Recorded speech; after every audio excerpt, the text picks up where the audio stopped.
Պարոն Փաշինյան, դուք բազմիցս հայտարարել եք, որ մենք գնում ենք արևմուտք, նույնիսկ օրակարգում կա Եվրամիությանը միանալու հարցը,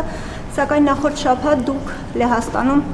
հայտարարեցիք, որ օրակարգում չունենք ռուսական ռազմաբազան Հայաստանից դուրս բերելու հարցը։ Խնդրում եմ բացատրեք, ինչպես ենք մենք միանալու Եվրամիությանը, եթե օրակարգում չունենք ռուսական ռազմաբազան հանելու հարցը, եւ արդյոք ձեզ հայտնի է ԵՄ անդամ որևէ պետություն, որի տարածքում ռուսական ռազմաբազա է տեղակայված։ Ախ, ես չճանաչեցի ձեր կողմից ինձ վերագրվող արտահայտությունից, ես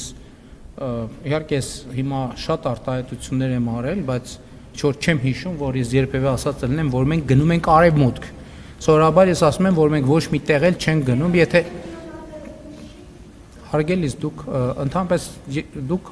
մեջբերում եք ինձնից, հիմա դուք ասեք, որ դուք հիմա ինձնից եք մեջբերում, թե ձեր ընկալումն եք ներկայացնում։ Բառերը ընդհանրապես պատահական չի, որ ես անգիր եմ արել ճանաչել իմաստությունը եւ խրատը, իմանալ հանճարի խոսքերը, ընկալել խոսքի նուրբ դարձվածքները, ճանաչել ճշմարիտ արդարությունը եւ ուղղել իրավունքը, պարզամիտներին խորագիտություն եւ երիտասարդներին միտք ու հանճար տալու համար, որպեսզի դրանք լսելով իմաստունն ավելի իմաստուն լինի, իսկ հանճարեղը առաջնորդություն ստանա թափանցի առակների եւ խորին ասույթների մեջ,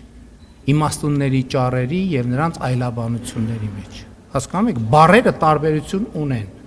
Ես ասում եմ, ես չեմ ասել, որ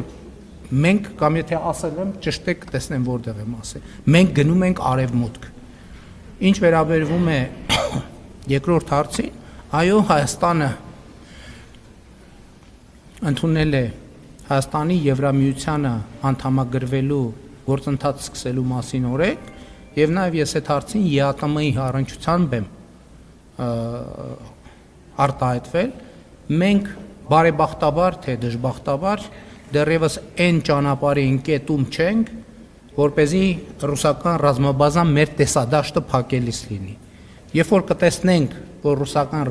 ռազմաբազան մեր տեսադաշտը փակում է, այդ ժամանակ կմտածենք, ոնց շարժվենք, որ տեսադաշտի խնդիր չունենանք։ Իսկ ընդհանուր առմամբ առիթներ ունեցել եմ ասելու, որ մենք խնդիր չունենք, չենք ունեցել եւ չենք ունենալու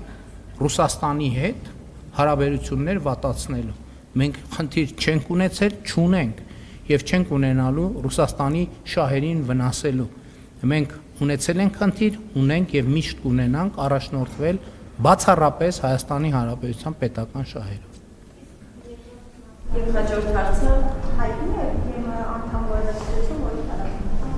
Գիտեք, ես Եվրամիության փորձագետ չեմ, դուք երևի ավելի շատ ժամանակ արհեստական ինտելեկտին հարցրեք։